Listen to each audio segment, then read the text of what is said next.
Um, there's a problem with modern society. It's the same problem that's always existed. You have a certain type that will know things that other people don't. And I'm not talking about religion or philosophy, I'm talking about science. So, a long time ago, a technician was called a wizard because he knew how to do things and it was just easier to tell everybody it was magic than to try to explain a scientific principle to somebody who has never read, doesn't know what math is. So there's a difference between black magic and basically trickery with technology. And it's been used for good and bad. But we feel like, just like in Egypt, there was a priestly class, and people would say religious, meh, somewhat. More about astronomy, math, geometry, high level of technology. And they kept it to themselves. They didn't tell the people, and they would manipulate the leadership. And that's happening today. So we honestly feel that there's probably 5 to 10% in the scientific community that have formed a group, and it's like a monopoly on knowledge. You can have 4 people introduce 4 contradictory theories, and they'll know which one is real. They can also fabricate technology for funding.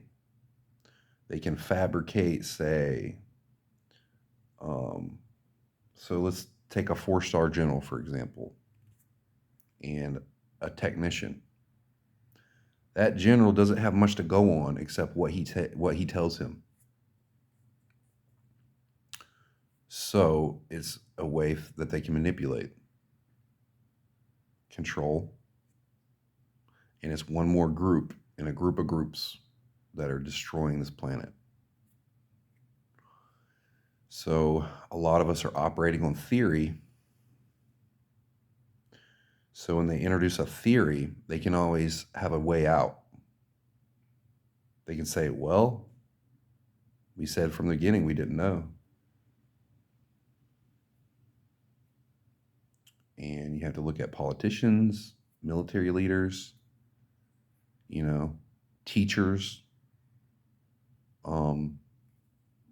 just about everybody on the spectrum is getting railroaded by fake science, fake theories, and bullshit. And unless you spent 12 years learning how to do all that stuff like they did, you really don't know, do you?